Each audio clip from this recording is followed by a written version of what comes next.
এটা বৈধ না, বাট এটাকে ডিফ্যাক্টো বা ডিজুর আমরা বলবো যে যেহেতু জন আকাঙ্ক্ষায় হয়েছে এটা আপাতত বৈধ, এবং এটাকে যদি সামগ্রিকভাবে যদি বৈধতা দিতে হয় তাহলে হলো সংসদ নির্বাচন পরবর্তী, অথবা আপনি যদি গণভোট করেন গণভোটের মাধ্যমে এটার বৈধতা দিতে হবে। যে সংসদের 154 জন প্রার্থী বিনা প্রতিদ্বন্দ্বিতা নির্বাচিত, ওই সংসদকে আমরা কোনোভাবেই আইনসম্মত বা সংবিধানসম্মতভাবে গঠিত হয়েছে এই কথা বলতে পারি না।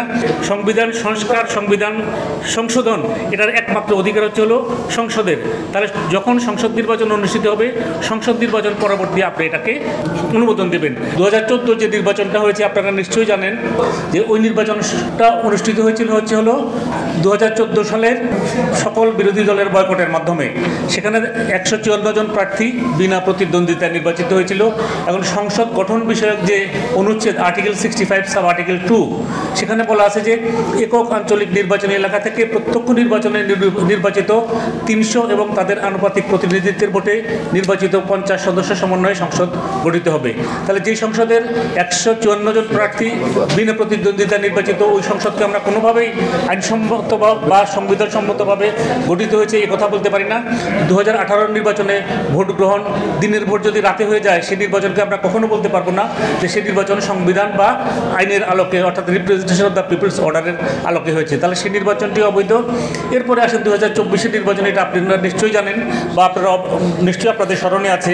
এটা সাম্প্রতিককালে অনুষ্ঠিত নির্বাচন, সেখানে সরকারি দলের প্রার্থী ছিল এবং সরকারি দলই নির্ধারণ করে দিয়েছে যে বিরোধী দল থেকে কারা কারা নির্বাচনে প্রতিদ্বন্দ্বিতা করবে।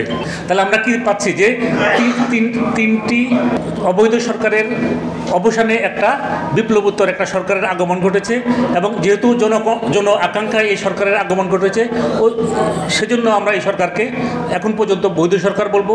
এবং ওই সরকারকে এখন যদি সাংবিধানিকভাবে বৈধতা পেতে হয় তাহলে তাদেরকে কিছু পথ অবলম্বন করতে হবে। তাহলে ভবিষ্যতে যদি আমাদের যে বর্তমান যারা অন্তর্বর্তী সরকার হিসেবে আছেন তাদের যদি এই শাসন ক্ষমতাকে যদি বৈধতা দিতে হয়, তাদেরকে প্রথমে কি করতে হবে যে এই যে পঞ্চদশ সংশোধনী যেটা আছে এটা বাতিল করতে হবে।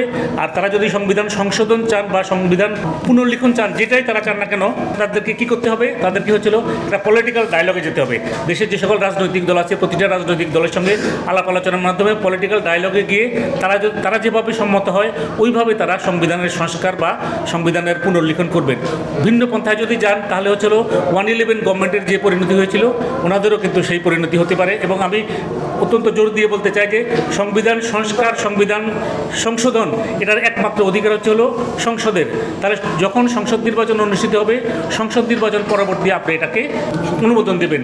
তাছাড়া আপনি এর আগে একটা গণভোট করতে পারেন, যেটা হচ্ছিল সংবিধানে আপনার এই পদটা এখন রুদ্ধ করে দিয়েছে, গণভোটের প্রভিশন আপনি বাতিল করেছেন। 111 গভর্নমেন্ট যেটা ছিল এটা অ্যাজ অফ টুডে এটা সংবিধান সম্মতভাবে বৈধতা প্রাপ্ত হয় নাই।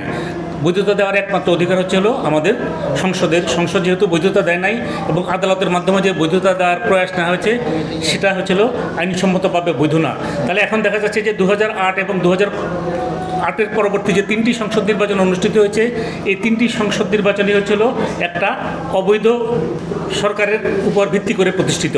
তাহলে এই যে বর্তমান যে ইন্টারিম গভর্নমেন্ট এটার কীভাবে আগমন ঘটেছে, এটার আগমন ঘটেছে এই জন আকাঙ্ক্ষায়। আপনি তো পঞ্চদশ সংশোধনীর কারণে কখনো কিন্তু নির্বাচনের মাধ্যমে এই সরকারকে আপনি অপসারণ করতে পারতেন না। তাহলে এই সরকারটির আগমন ঘটেছে জন আকাঙ্ক্ষায় বা বিপ্লবের মাধ্যমে একটা অবৈধ সরকারের অবসানে, কালাক্রমিকভাবে একটা অবৈধ সরকার। তাহলে এই সরকারও এখন যেহেতু আমরা উইল অফ দি পিপল, যেটাকে ল্যাটিন ভাষায় বলা হয়েছিল উইল অফ দি পিপল মানে ভক্স পপুলি, এটা বৈধ না, বাট এটাকে ডিফ্যাক্টো বা ডিজুর আমরা বলবো যে যেহেতু জন আকাঙ্ক্ষায় হয়েছে এটা আপাতত বৈধ, এবং এটাকে যদি সামগ্রিকভাবে যদি বৈধতা দিতে হয় তাহলে সংসদ নির্বাচন পরবর্তী, অথবা আপনি যদি গণভোট করেন গণভোটের মাধ্যমে এটার বৈধতা দিতে হবে।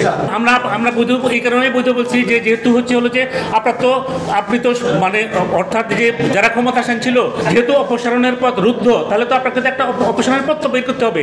পথ এই জনবিপ্লবের মাধ্যমে যে তার অপসারণ হয়েছে এটাই। সত্য, বস্তুনিষ্ঠ ও নিরপেক্ষ দৈনিক জনবাণী।